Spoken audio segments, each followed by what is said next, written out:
Prezados e prezadas, estudiosos e estudiosas, estamos aqui para mais uma aula remota, um ensino remoto nesse período difícil da pandemia.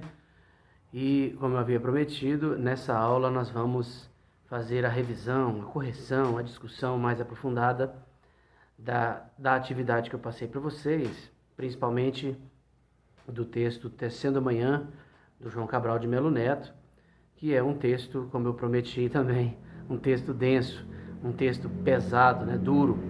Eu disse para vocês que a gente estava usando a metodologia invertida, porque o natural é começar do mais fácil para o mais difícil, né? Mas como a gente só tem um semestre, aula uma vez por semana, então nós não temos muito tempo. Então eu resolvi fazer a metodologia invertida para vocês mastigarem pedra e depois comerem papinha. Tudo que vem pela frente depois vira papinha depois de uma leitura desta, né? Muito bem. Primeiro eu passei para vocês o texto Leitura, uma visão histórico-social, histórico-cultural, e que eu mesmo escrevi e coloquei lá o exemplo do texto da frase, né? Frase-texto do Aristóteles: uma andorinha só não faz verão.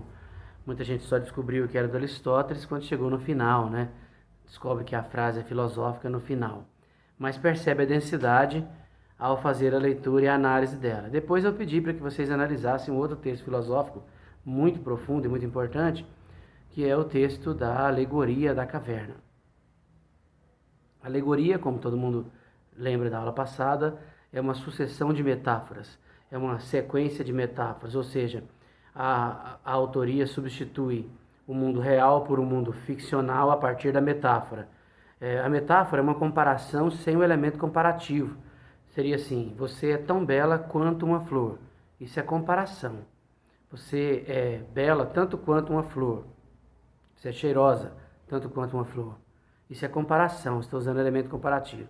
Agora, se eu vou direto e digo, você é uma flor, eu estou substituindo você pela flor, a flor por você, pelas características, né? A delicadeza, o perfume, os espinhos, sacanagem, os espinhos não.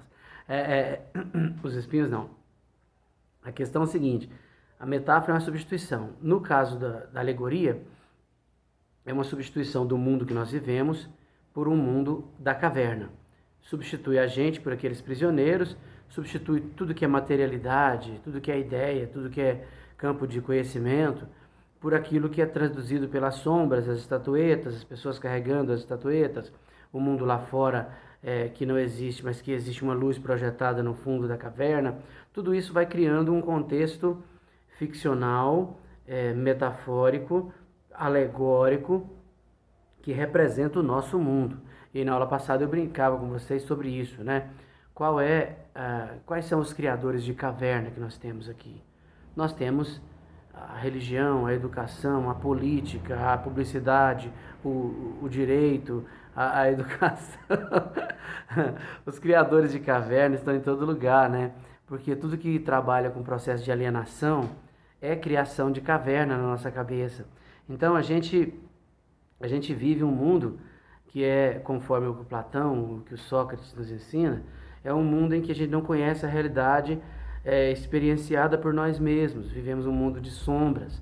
Então é preciso que alguém nos liberte, nos informe sobre o mundo lá fora, fora da caverna, e a gente tenha disposição para buscar esse conhecimento, para buscar esse mundo fora da caverna, e paulatinamente, passo a passo, para e passo com o conhecimento, a gente chega então fora da caverna. Vai ser difícil encarar a realidade, vai ser duro saber que a verdade que você conheceu não é a verdade verdadeira, mas agora você está conhecendo uma nova verdade, e a verdade experienciada, vista pelos seus olhos, palpada pelas suas mãos, sentida por suas narinas, né?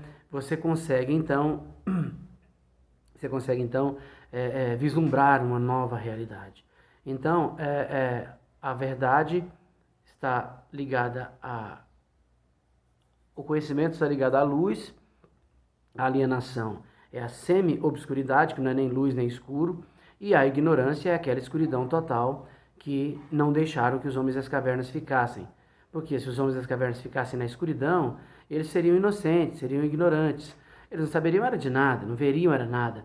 Mas não, quando eu coloco algo nos olhos de alguém que não é a verdade, mas digo para ele que aquilo é a verdade, Eu estou alienando aquela pessoa, dizendo a ela que existe um mundo que é aquilo que eu delimito para ela, e ela não consegue, dependendo das condições, conhecer um mundo mais abrangente. Muito bem. Aí vocês fizeram a atividade seguindo o modelo da Andorinha Só Que Não Faz Verão, que é excelente, né? É um texto maravilhoso. Muita gente achava aí que a Andorinha voltaram, e eu também voltei, né? Tribo Parada Dura, eles aqui inventaram essa história da Andorinha, né? Não, não, é muito mais antigo. O texto é do Aristóteles, né? 300 e poucos anos, 300 anos antes de Cristo. Então o negócio é dureza, né? Não é brincadeira não. O que um texto reverbera no tempo. E aí depois eu passei para vocês o texto do João Cabral de Melo Neto, Tecendo Amanhã, que é um texto que eu gosto muito. Gosto tanto que tenho ele gravado na minha memória, né? Eu declamo ele por inteiro, porque é um texto que eu vejo com muita genialidade. Tem 16 linhas, mas eu mesmo confesso que não consigo ler o texto por inteiro. Eu acho que eu tive, porque eu acho que é muito idoso, ele deve ter falecido. Eu tive um amigo que era especialista em João Cabral de Melo Neto, fez pós-doutoramento estudando João Cabral de Melo Neto. Ele era pós-doutor em literatura brasileira e o objeto de estudo dele foi João Cabral de Melo Neto. Ele escreveu um livro, da palavra ao verso de João Cabral. O nome dele é Nilton Mário Fiore. Vocês conheceram ele, vocês o conheceram a partir daquele texto que nós estudamos, Estar ou Ser, Eis a Questão. Professor Nilton Mário Fiore, saudoso professor, grande amigo que eu tive durante o período em que eu lecionei na PUC, e ele lá já idoso, no final já da sua carreira, mas um gênio, e ele é especialista. Eu mesmo não consigo ler o texto por inteiro como ele conseguiria, eu tenho certeza. Mas o que interessa é que, para nós, esse texto tem a densidade que deve ter para nós aprendermos a ler, como eu estou propondo aqui. Eu estou propondo aqui uma gradação do objeto de leitura, de maneira que eu possa aprofundar nele, né? Quem se lembra daquela aula em que eu mostrei lá a ascensão do abstrato até o concreto pensado, né? Você tem o concreto 1, depois as abstrações, até chegar ao concreto pensado. Quem se lembra, eu fiz uma espiral assim e fui colocando as abstrações de um lado, né? Escrevi abstrações, depois fui mostrando internalização, interiorização, depois apropriação. É isso que nós estamos fazendo aqui, utilizando a metodologia dos níveis de leitura, dos planos de leitura, né? Do superficial para o intermediário, do intermediário para o mais profundo. São os planos, né? E os níveis, né? Decodificação, compreensão e interpretação. Mas vamos então voltar ao poema, né? Vamos voltar ao texto do João Cabral de Melo Neto.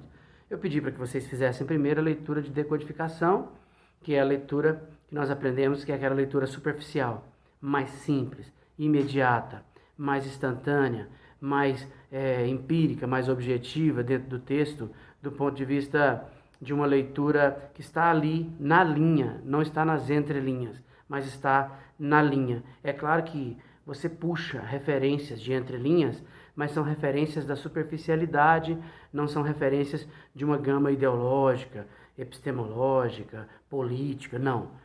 Sociológica, não, de jeito nenhum. É aqui do texto mesmo, né? É uma relação sensível, digamos, é aquilo que nós percebemos pelos sentidos mais imediatos, tá certo? Então a decodificação é isso, desde o reconhecimento das letras, passando pelas palavras, as frases, os períodos, e a gente vai então ganhando o texto pouco a pouco, certo? Muito bem. Como que é o texto? O texto é assim, o texto originalmente. Tecendo amanhã. Um galo sozinho não tece amanhã. Ele precisará sempre de outros galos. De um que apanhe o grito que ele e lance a outro. De um outro galo que apanhe esse grito que um galo antes e o lance a outro. E de outros galos, que com muitos outros galos se cruzem os fios de sol de seus gritos de galo, para que amanhã, desde uma teia tênue, se vá tecendo entre todos os galos. E se vá encorpando em tela entre todos, se erguendo tenda onde entrem todos, se entretendendo para todos no toldo Amanhã, que plana livre de armação. Amanhã, todo de um tecido tão aéreo que tecido se eleva por si, luz balão. Esse é o texto do João Cabral de Melo Neto, que é o nosso objeto de estudo, nosso experimento vai ser em cima dele, né? Muito bem.